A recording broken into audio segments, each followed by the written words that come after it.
Ahora invitamos a los ponentes, por favor, a tomar asiento para tener una ronda de preguntas, la cual va a ser un poquito menos extensa de lo planeado, pero estoy seguro de que va a haber muchas preguntas interesantes en el auditorio. Por favor, Alfonso, Viviana, Juan Manuel.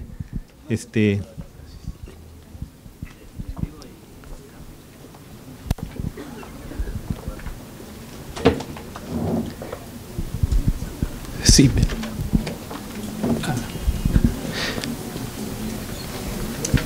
Preguntas del auditorio. Entre tanto, preparan sus preguntas. Tal vez uno de los retos que habría que plantearse, sobre todo para hacer estos ensayos clínicos, cuando estamos hablando de salud, es el tema ético. Probablemente en intervenciones educativas sea mucho más sencillo experimentar con intervenciones. En salud, evidentemente, esto tiene una serie de aspectos éticos que hay que manejar, y me gustaría saber las impresiones sobre cómo afrontar estos retos en cuanto a la parte ética. Gracias. Sí, de hecho, un elemento que el Ministerio de Educación tuvo que asimilar es la cultura de la ética y la seguridad de datos, que es algo que en muchos ministerios pues no es una... No quiero decir que no sea importante, pero como que está subdesarrollado esos elementos, ¿no? No hay políticas claras de cómo transferir los datos, tampoco hay políticas claras de cómo se aplica a los comités éticos.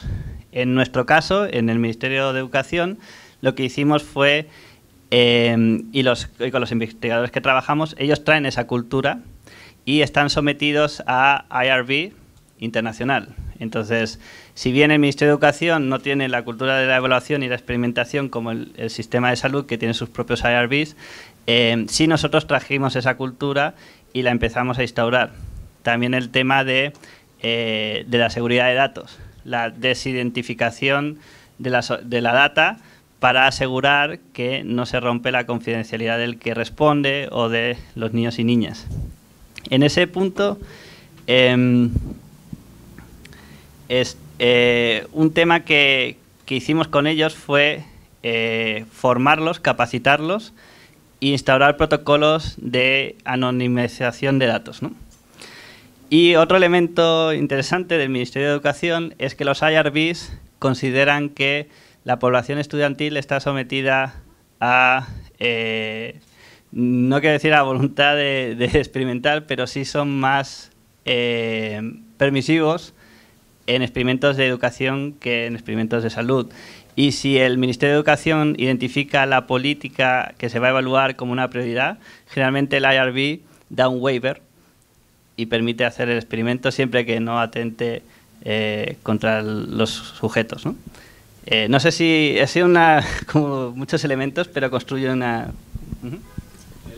Bien, gracias. En primer lugar, agradecer a la Academia y al Instituto por traer este tema, que es de suma importancia, como es la medición de los impactos de los programas, para poder ver cómo mejorar, porque sigue siendo una importante política del país este asunto de la anemia y la desnutrición infantil. Se ha invertido bastante, entonces yo creo que son muy pertinentes la pregunta que hace la investigadora sobre si los indicadores y las intervenciones fueron o podrían de repente ser mejoradas en adelante. Igualmente creo que la exposición del punto de vista económico del doctor Gutiérrez, basado en la experiencia tan amplia que ya tiene el Ministerio de Economía sobre incentivos municipales, y en particular me quiero referir a la experiencia que el doctor acompañó en la Municipalidad de Lima, cuando trabajamos esta estrategia de cero anemia, en donde el eje de la atención no era la labor sola del Ministerio de Salud, que empezó incluso la municipalidad a seguir con la entrega de micronutrientes, multimicronutrientes, porque la columna vertebral del manejo que la municipalidad propuso en aquel entonces era el cuidado del niño o de la niña por su familia. Cuando las familias llegaban a entender lo que tenían en sus manos por ese niño o esa niña, lo que vimos en la municipalidad era que en 3 meses bajaba la anemia en esa comunidad que ellos mismos habían censado en más del 50%. Porque el control de ese niño estaba en las manos de los padres. Entonces yo creo que con los recursos que hay disponibles, con la experiencia que ya se ha manejado, creo que es muy pertinente que esta mesa pueda concluir, digamos, en algunas recomendaciones a estos programas que continúan con mucha razón. No olvidar que Huancavelica, Ayacucho y Abancay han sido los departamentos en los cuales se ha concentrado enorme cantidad de asistencia técnica y de recursos en los últimos años, yo diría 5 a 6 años. Entonces, las lecciones aprendidas después de esta evaluación de impacto, yo creo que es muy urgente que el Instituto Nacional de Salud lo siga muy de cerca. Por supuesto, de la academia lo haremos porque en eventos anteriores hemos estado mirando con mucho detalle el rol de los gobiernos locales en la salud pública y en particular en articular todos los esfuerzos de los sectores en estas pequeñas comunidades en donde se juntan todos los ministerios en torno de lo que ocurre en la vida de la población en estos estados, ¿no?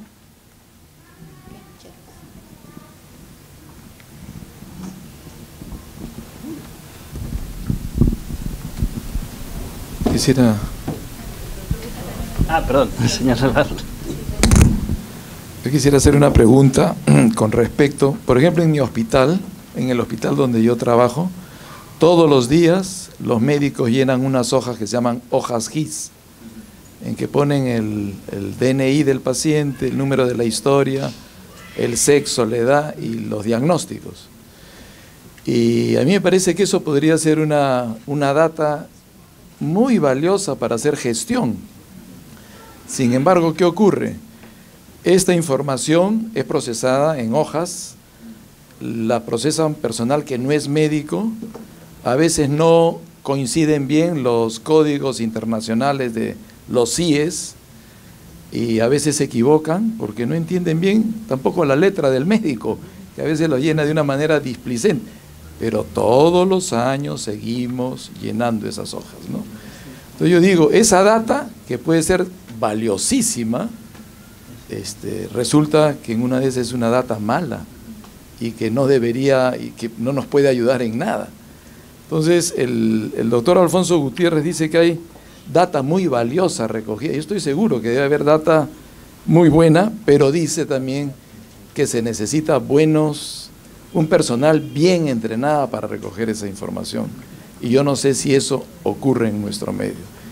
Y la otra pregunta que le haría a usted es, en la perspectiva de la ONG, por ejemplo, una data como las hojas GIS, que puede ser tan importante, podría ser también muy negativa si es una información mal llenada, mal obtenida, mal procesada. Entonces, ¿qué tipo de data? Porque usted dice que las intervenciones que ustedes hacen es de información que ya se recogió, y por lo tanto el costo no es tan alto. Pero, ¿cómo miden la calidad de esa información que se obtiene?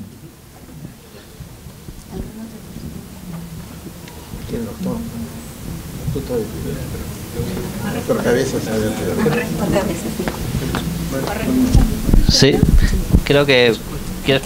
Sí. Voy a centrarme un poco enfocado en los programas presupuestales. Ellos, en todos los programas presupuestales, tienen indicadores de desempeño. La gran mayoría de ellos, le hablo casi el 90%, sus indicadores de desempeño de los programas presupuestales tiene como fuente las encuestas del INEI, estas encuestas que les iba mostrando. El mismo sector también todavía a la fecha se ha dado cuenta pues que estos registros administrativos que manejan no son todavía fortalecidos o confiables. Por eso que solo tengo uno o dos, o manejo todos estos programas, solo tenemos uno o dos indicadores de desempeño a nivel de producto que tienen como fuente la base de datos del GIS. Pero soy consciente también de que sería ideal de que tener más indicadores de desempeño a nivel de producto y que sean registros administrativos lo que sustenten esa fuente, ¿no? O sea, en eso estamos trabajando. Justo la semana pasada hemos tenido ya una reunión para poder revisar cada uno de los indicadores de desempeño con el equipo de la Oficina General de Tecnologías de Información de MINSA. Ese es el camino que también estamos optando, que no solo tener indicadores de desempeño a nivel de resultado, con encuestas nacionales, sino también con registros administrativos propios del sector, ¿no? Gracias. Sí, pues muy pertinente su pregunta. Cuando nosotros iniciamos la colaboración con el Ministerio de Educación, mapeamos 40 bases de datos, de las cuales había bastante heterogeneidad en términos de calidad, desde muy buenas hasta bases que eran pésimas.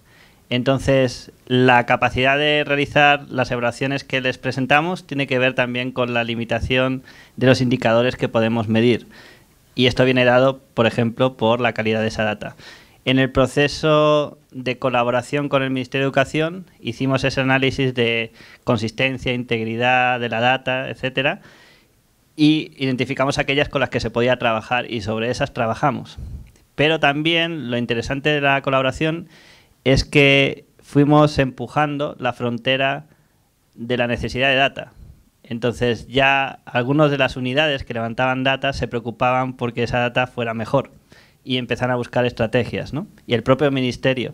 De hecho, ellos lanzaron una herramienta que se llama Semáforo Escuela, que es un equipo de aproximadamente 200 monitores que visitan escuelas y levantan información con sus tablets y que sirve para cruzar con la data que recogen en sistemas administrativos, y eso te da la capacidad de evaluar calidad también, ¿no?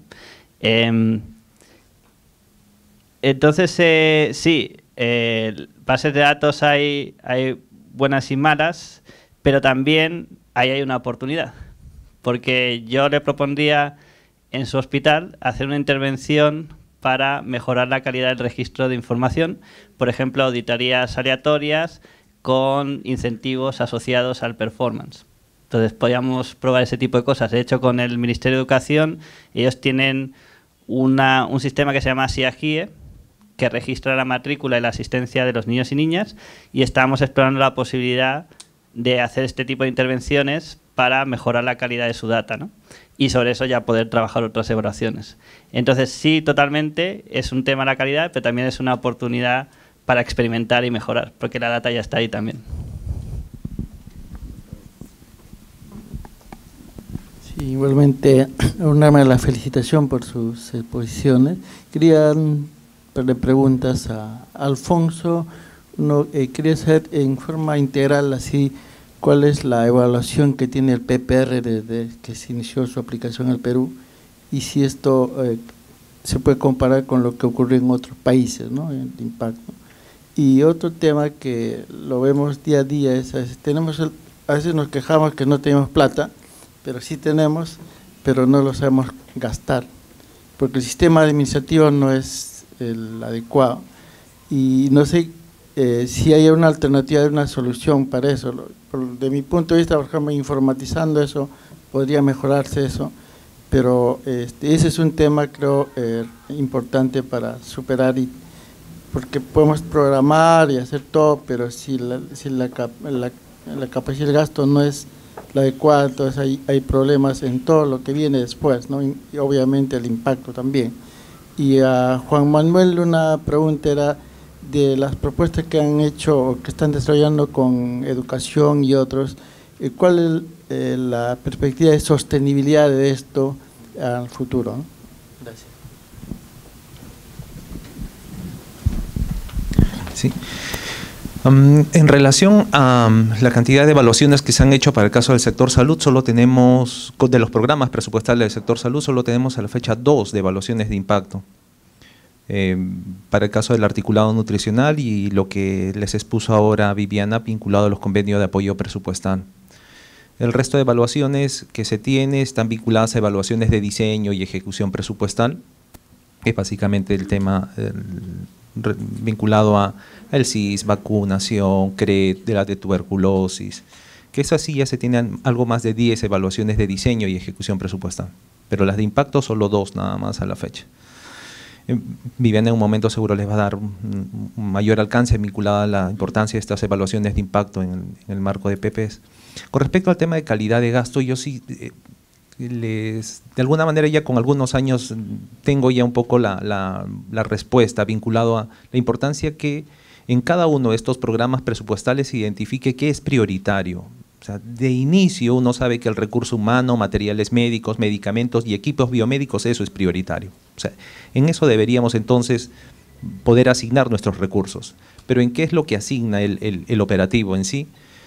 Aunque ustedes no lo crean, siguen asignando recursos como por ejemplo talleres, reuniones, viajes internacionales, ropa, que probablemente sea importante, pero en este marco de necesidades ilimitadas pero recursos escasos, hay la necesidad de priorización.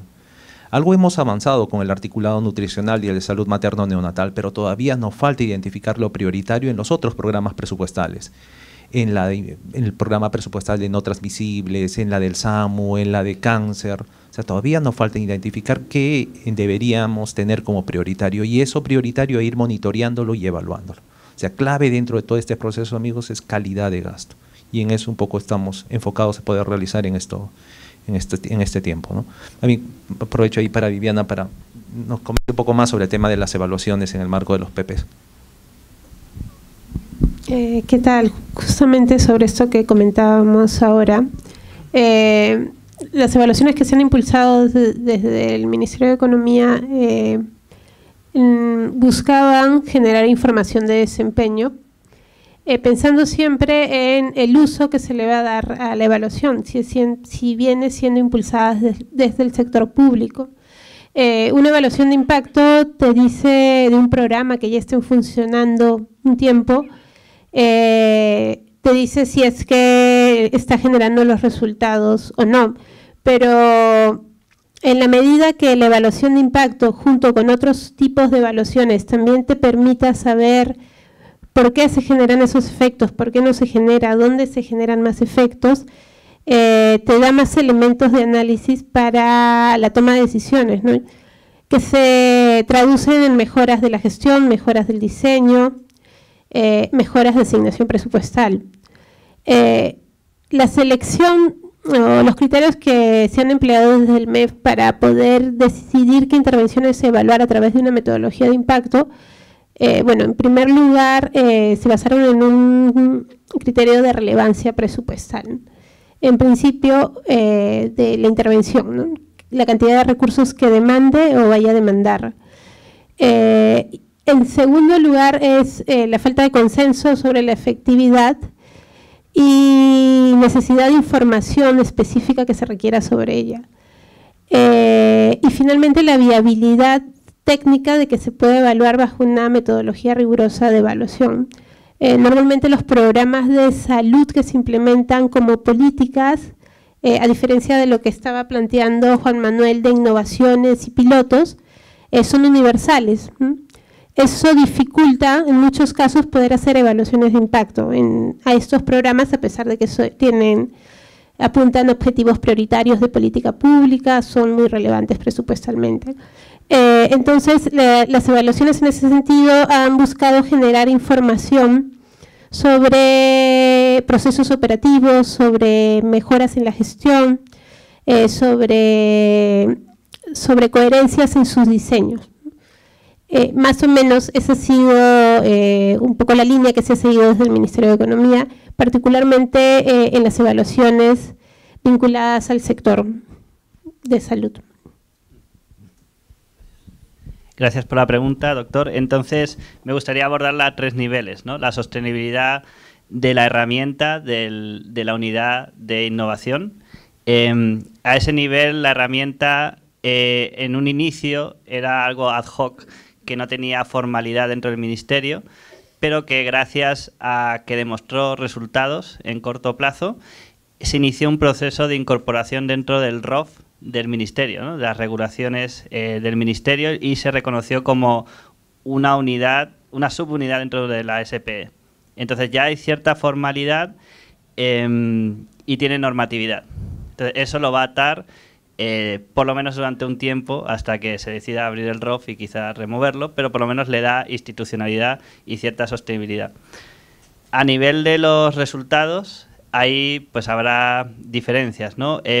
Sí es un objetivo del laboratorio testear la sostenibilidad de las intervenciones, y de hecho la oportunidad del uso de data administrativa te permite hacer esto a bajo costo.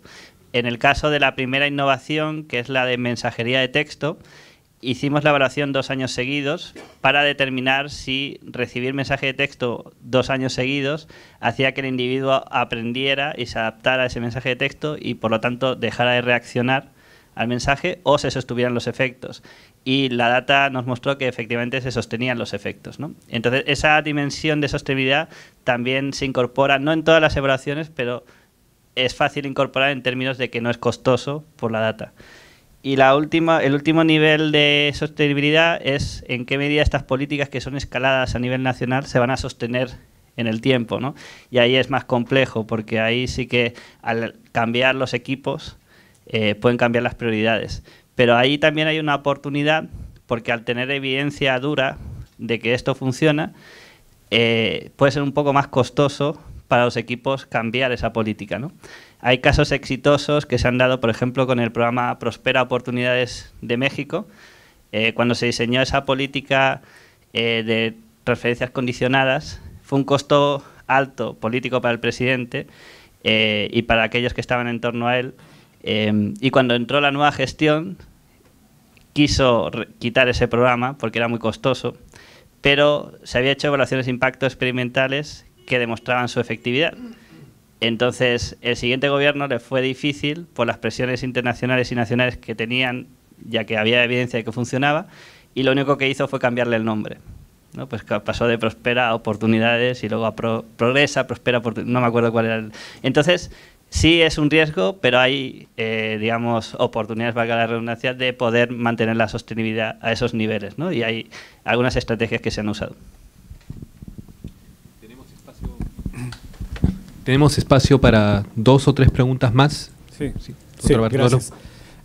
Creo que ya más o menos ha ocurrido 10 años desde que se inició el PPR. En estos 10 años hemos visto que se partió de un marco lógico en el cual no ha cambiado, 10 años que no ha cambiado, pero tengo la impresión de que ya debería hacerse ajustes, porque ya existen nuevas evidencias duras, como dirías, que podrían permitir ya incorporar nuevas variables. No vaya a ser que por eso es que a veces la tendencia de reducción o del impacto de una intervención esté cada vez más lento para lograr su objetivo. Entonces, ¿por qué razón nosotros como Estado no somos muy flexibles para cambiar nuestro marco lógico y estar mucho más acorde a las evidencias más duras? Gracias.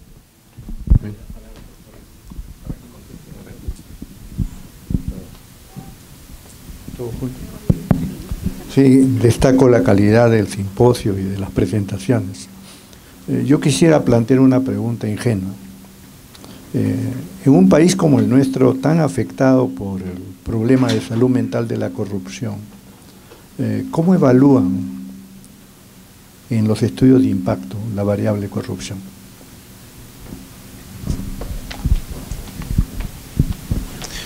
Bien.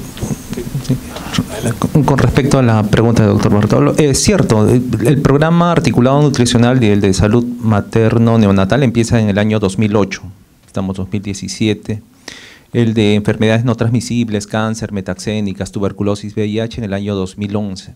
El del SAMU o el de emergencias y urgencias médicas y el salud mental son relativamente ya más recientes, pero aún así, si se dan cuenta, ya son varios años los que se han desarrollado estos programas presupuestales y todos tienen bajo este mismo esquema que les mostré para diseñar programas, la importancia de la evidencia.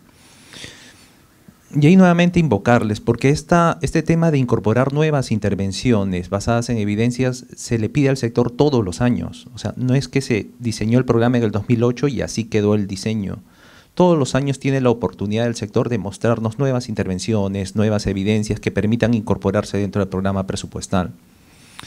Pero sucede mucha, por lo menos lo que yo he percibido, que hay mucha rotación, muchos cambios, y el equipo técnico responsable del tema de desarrollar estas o acopilar estas investigaciones, pues no lo junta en su momento y presenta lo mismo del año pasado. Es lo más práctico, lo más rápido. Ya con en varias oportunidades ya nos hemos reunido con el equipo del INS, ha actualizado muchas de estas investigaciones, pero es cierto, falta todavía incorporar algunas, falta desarrollar más investigación propia acá del país. Más del 80% del sustento de las evidencias de los programas presupuestales son evidencias internacionales, pero falta todavía tener como evidencia o como sustento características propias del país, con factores causales o intervenciones efectivas propias acá. Y ese es un reto, ¿no? Esperamos nuevamente mantener esa coordinación que teníamos con los equipos anteriores del INS, ahora con el doctor Cabezas liderando el equipo del Instituto Nacional de Salud, pues va a ser importante nuevamente mantener y actualizar estas evidencias para todos los programas presupuestales.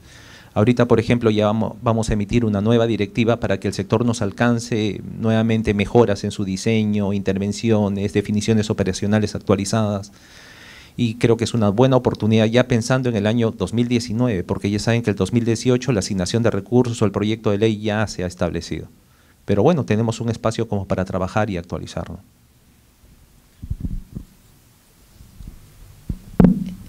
Sobre la pregunta de cómo incorporar la corrupción a través de una evaluación de impacto. En realidad más bien la corrupción sería un canal a través del cual no se generan los impactos, ¿no?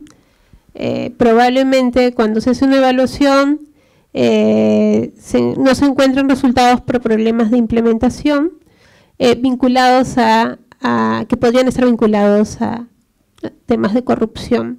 Y vuelvo a incidir justamente, las evaluaciones de impacto deberían estar acompañadas en ese sentido de evaluaciones de procesos que permitan identificar la cadena de producción y dónde es posible, dónde se podrían generar este tipo de problemas o de cuellos de botella, ¿no? Como es esto, como podría ser la corrupción. No sé si Juan Manuel tiene alguna apreciación más al respecto. Sí, o sea, de hecho, creo que es un tema importante donde tenemos que generar evidencia sobre cómo podemos reducir la corrupción. Esa intervención que les comenté de mensajería de texto para que los directores mejoren la implementación de un programa de mantenimiento, ese programa tiene un presupuesto de más o menos 600 millones de soles al año. Entonces, y ese dinero se transfiere a cuentas personales a los directores. Y los directores tienen que extraer el dinero, ejecutarlo y declararlo. Entonces, esa intervención potencialmente está previniendo corrupción en términos de como de leakage, ¿no? De como que se quedan ese dinero y no lo usan porque tienen que declararlo. Al aumentar la declaración, disminuimos en cierta proporción la oportunidad de corrupción, ¿no? Es una línea de trabajo que de hecho nosotros estamos trabajando en varios países y que deberíamos trabajar acá también, ¿no? Hay estrategias, por ejemplo, con la cantidad de datos que tiene el Ministerio de Economía y Finanzas para usar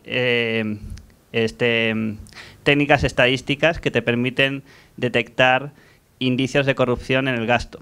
Entonces, por ejemplo, Machine Learning es algo que los bancos ya usan para identificar si las cuentas de banco de sus clientes están presentando comportamientos anómalos y en base a eso les informan, ¿no? Oiga, usted tuvo este gasto, ¿lo hizo usted o le quitaron la tarjeta?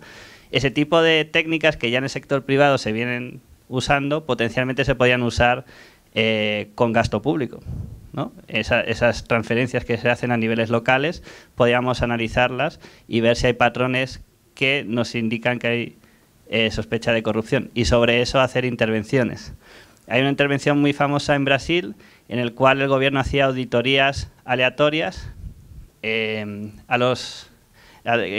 investigador se llama Claudio Ferraz, entonces hacían auditorías aleatorias a gobiernos locales antes de las elecciones y cuando iban a hacer las elecciones se le presentaban a los ciudadanos los resultados de esas auditorías y entonces el ciudadano tomaba una decisión en base a esa información, que podía ser penalizar al candidato o volverlo a votar. en el caso que ellos son reelectos en Brasil, ¿no? Eso hizo que disminuyeran la incidencia de corrupción en las áreas donde se hacían esas auditorías, ¿no? Entonces hay estrategias y hay posibilidades de innovar por ese lado. Tenemos espacio para una última pregunta. Buenas noches. Es una inquietud sobre el tema de las instituciones educativas, los colegios públicos, ¿no?, nacionales. Hay un cambio en la proporción de alumnos que estudian. Hace 25 años habían pues 3 o 4, ¿no?, movidos y el resto quería estudiar. Ahora es al revés, ahora hay 3 o 4 que quieren estudiar y el resto van a generar caos. Esto producto, creo, entre otras cosas, de la gran cantidad de familias disfuncionales, y los niños mismos lo comentan, ¿no? Y entonces no hay una estrategia para abordaje todavía de esta situación en los colegios. No hay un servicio social que pueda evaluar. En las reuniones de padres de familia solo vienen 3 o 4 y el resto de los papás no vienen. Entonces esa es una situación crítica que ya ha venido ocurriendo en los últimos 15, 20 años y creo que no se está abordando. Y la última cosita, bueno, yo trabajo en el SAMU, me interesaría que ojalá muy pronto se pueda plantear una nueva reunión donde se evalúe, porque hay cosas interesantes que están saliendo, no lo que se esperaba, o sea, no lo que se planificó en el 2011 o 12, pero hay otros productos que de repente están sirviendo para fortalecer a las redes y que podría ser motivo de repente de otra reunión en la que se pudiera analizar completamente, ¿no?, que no se esperaba una cosa, pero ha habido otros productos que se han estado logrando a pesar de que se diseñó para una cosa, pero está funcionando para otras, ¿no? Pero eso yo supongo lo veremos en alguna otra próxima reunión que ustedes puedan convocar. Muchas gracias. Bien, ¿alguna reacción frente a la...? Sí. Bueno, sobre educación, yo sé que al nivel al que llega el Minedu es, por ejemplo, a temas que ocurren dentro del ámbito escolar, ¿no? No aborda el tema de familias disfuncionales, que creo que se encuentra en ese área gris entre el MIMP, el Ministerio de Mujer y Poblaciones Vulnerables, el MIDIS y el Minedu, entonces están ahí. Lo que sí sé es que hay políticas de Minedu para abordar el bullying, por ejemplo, ¿no? Entonces, consecuencias de quizá familias disfuncionales en la escuela sí que lo abordan, ¿no? De hecho, una de las innovaciones que en el tercer ciclo de innovación del Minedu Lab se va a lanzar tiene que ver con reducir el bullying en la escuela. De repente solamente quería hacer una última consulta sobre lo que es el pago por desempeño, porque esto tiene realmente a nivel internacional tiene muchísimos detractores, muchísima gente que está a favor, y esencialmente es que cuando uno paga por desempeño, se crea una especie de círculo en el cual la gente que tiene buena performance y obtiene un buen pago por desempeño, se retroalimenta positivamente. Y aquel que no cumple bien las expectativas, digamos, se retroalimenta negativamente y dice, bueno, ya para qué voy a trabajar si no me voy a ganar el bono. Y entonces eso hace que se acrecienten las diferencias y la brecha entre el que tiene buena performance y el que tiene mala performance. Entonces, ¿de qué manera se puede prevenir esta situación cuando uno hace programas de pago por desempeño? Sí, como decías, la aplicación de estos esquemas, la efectividad de estos esquemas no se puede generalizar, ¿no? Depende de cada diseño. Y en ese sentido hay algunos diseños que serían más susceptibles al problema que me comentas que otros, ¿no? El establecimiento de metas consensuadas con las regiones, en la que participan los representantes de la DIRES, en este caso pensando en temas de salud, deberían buscar reducir ese tipo de comportamientos, ¿no? Porque se quiere llegar a un agregado, ¿no?, a nivel regional. Mientras que, por ejemplo, esquemas que son basados en torneos, en competencias, podrían adolecer de ese problema, porque hay algunos seguros ganadores que están en la zona de competencia, pero hay otros que pueden ser, que saben que no van a poder alcanzar a los que les va mejor, ¿no? Entonces se dan por vencidos y se genera un efecto contrario al esperado, ¿no? Entonces, sí, el canal no es tan claro. Uno pensaría que por un lado están contribuyendo al resultado, pero también es posible que se generen comportamientos no esperados, desincentivos que podrían justamente atentar contra el resultado que se espera, ¿no? Y por eso evaluar cada esquema particular genera información muy útil, porque me está diciendo si ese esquema con esas condiciones está funcionando en promedio, ¿no? Para este grupo poblacional específico, ¿no? No sé si quieren comentar algo más al respecto.